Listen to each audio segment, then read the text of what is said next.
É igual Pokémon, muita gente gostava de Pokémon, tem um vídeo lá falando sobre isso. Gente, então olha só, você pode até ver novelas, mas o que é uma novela para uma mulher de Deus? Nada, que não influencia nada, não vale nada, ela até toma nojo e tira aquilo ali.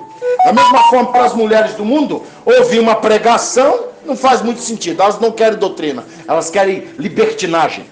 Então é o caso de Jorão, figura política, figura religiosa também, porque ele fez o que era mal aos olhos do Senhor, porém não como o seu pai e a sua mãe, ou seja, ele tirou o poste ídolo de dentro da casa de Deus, um culto a Zerá, tirou ali Baal da terra do Senhor, e por causa disso, por esse passo à santidade, Deus devolveu Josafá para o reino do norte, ou seja, agora Josafá vai marchar junto com eles.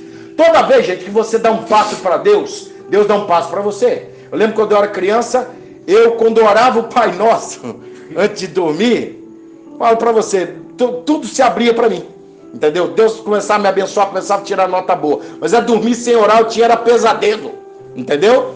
Então você, pelo menos ora agradecendo pelo pão, você sente aquela paz. E o seu vizinho que nunca ora, vive xingando, você fala, rapaz, eu sou tão diferente desse homem, parece que os problemas estão longe de mim. Então, gente, quando você dá um passo a Deus, ele dá um passo a você. Então, Jorão conseguiu reconectar a aliança com Josafá. E a Bíblia Sagrada vai dizer que na parte espiritual ainda, ele só não deixou os passos de Jeroboão, filho de Nebate. O que é isso? Ele aderiu à teologia da substituição. O que é isso? Trocar as coisas de Deus pelas coisas do homem.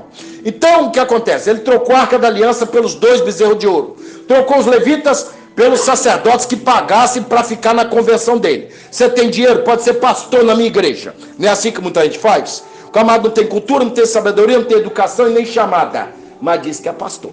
Então era assim o ministério de Jorão. Então o que acontece? Ele trocou o calendário de Deus pelo calendário dele. Trocou Jerusalém por Betel e Dan.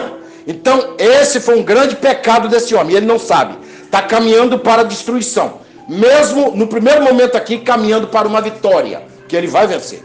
Inclusive o profeta Eliseu vai profetizar a vitória dele. Você pode conseguir tudo nessa vida e ainda assim perder a sua salvação.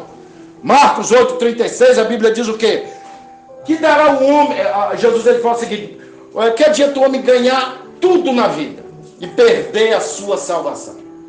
Então você pode ser um grande ator, você pode ser... Você vê a calçada da fama, vai olhar todos que têm o pé ali, a maioria deles já estão mortos e morreram vítima de suicídio. Esse dia eu estava vendo um documentário falando... Documentário não. Uma moça, ela é jornalista, estava falando sobre as atrizes pornográficas que fazem filme, né, adulto, conteúdo adulto, a maioria delas todas se matando. Você fala, mas por quê? Ela tem um homem a cada cena, elas são muito bonitas e tem muito dinheiro. Por que elas estão se matando? Porque o vazio que o homem tem no coração não preenche com droga, com prostituição, com as coisas do mundo. Você só preenche com Deus. Aleluia! Por isso que o homem sem Deus, ele está com dinheiro, ele tem condição, ele está num cargo elevado e mesmo assim ele sente. O que acontece? Porque eu não me sinto satisfeito. Porque ele está satisfazendo a carne, mas o espírito dele está gemendo. E ele precisa de Deus na sua vida. Atos 13:52. A Bíblia mostrando lá Paulo e Barnabé sendo perseguido e humilhado. E a Bíblia diz que eles transbordavam do Espírito Santo. Então, um crente cheio do Espírito Santo, irmão, ele pode estar desempregado, sem nada, cortar a energia dele, ele está cantando e louvando a Deus. Aleluia. Então, vai aqui, irmão. Jorão, ele já se conectou com Josafá e os edomeus vão ajudar ele. É uma coisa inédita, irmão. Os edomeus odeiam Israel, odeiam, mas eles, para se libertar do jugo dos moabitas, vão nos unir com Israel. Quando você está com Deus, até seus inimigos viram seus amigos. Oh, aleluia! Deus te dá sabedoria para lidar com eles, não é verdade? Então o que acontece? Indo pelo caminho, eu vou ser narrativo.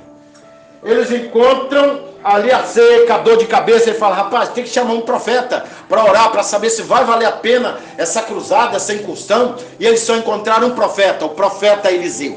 E nós sabemos que Eliseu é sucessor de Elias, porção dobrada de Deus sobre um homem chamado por Deus. Então o que acontece? Jorão fala com Eliseu, olha só, será que você pode nos atender? Nós vamos vencer essa batalha? Eliseu olha para ele assim e diz assim, olha, se não fosse por Josafá, perto de você, eu nem olharia na sua cara, rei de Israel. Por que você não pede informação para os profetas da sua mãe. Ela está destruindo esse lugar com a feitiçaria dela. É por isso que eu digo para vocês, verdadeiros profetas confrontam. Verdadeiros profetas não ficam profetizando bênção toda hora não. Principalmente para esse governo de esquerda que usa o dinheiro do Brasil para financiar o terrorismo em Israel. Então, gente, em nome de Jesus, verdadeiros profetas normalmente não são queridos. A cabeça vai para o prato, mas a verdade é dita. Aleluia! Hein? Então Eliseu fala assim, olha só, tem uma pista aqui, toca aí.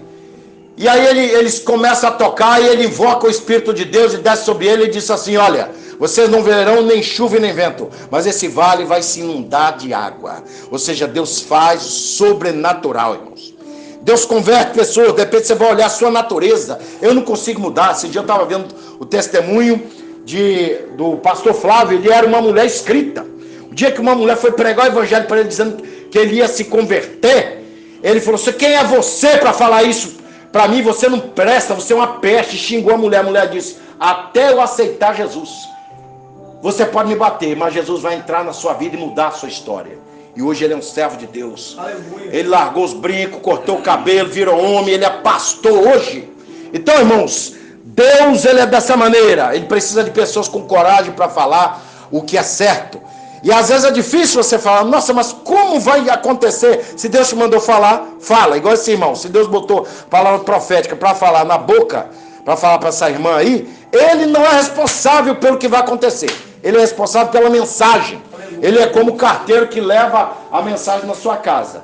Ele não é responsável pelo que está no conteúdo. Igual a lei nunca foi de Moisés. Moisés recebeu a lei de Deus. Ele é o carteiro que entregou a lei. Agora a lei é de Deus. Amém, irmãos? Amém. Então o que acontece? Esse rei, irmão, ele consegue vencer essa batalha. E como?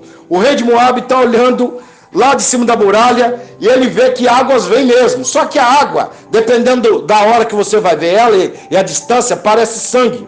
Então ele viu o vale todo se encher de água, uma água assim meio vermelha do ponto de vista dele, e falou, só se mataram. Esses reis que vieram atacar a gente se mataram. Deve estar cheio de despojo lá. Vão lá enfrentar eles. E eles vão, irmão, para cair. Aí o exército de Josafá, o exército de Jorão e os edomeus vencem os reis de Moabe. Então o que acontece, irmãos? Está aí uma pessoa que aparentemente está sendo abençoada por Deus. E foi o que eu falei. Você pode ter qualquer vitória nessa vida. Você pode ser o maior dos maiores, o maior cantor, o maior empreendedor, o maior empresário, um grande juiz. Se você não se converte, vai para o mesmo inferno que qualquer bandido vai. Então, irmãos, o que acontece? Esse homem teve essa vitória. Inclusive, ele destruiu boa parte de Moabe, soterrou os poços dele, só não destruiu Ki-Haresete. E está ali um homem que fez o seu nome na história. Conseguimos uma grande vitória. Agora o problema das pessoas, gente, a vida financeira está bem, a vida com a minha mulher está bem, eu não traio ela mais não. Mas e como está a vida espiritual? Quantas vezes nós oramos a Deus? Não oramos.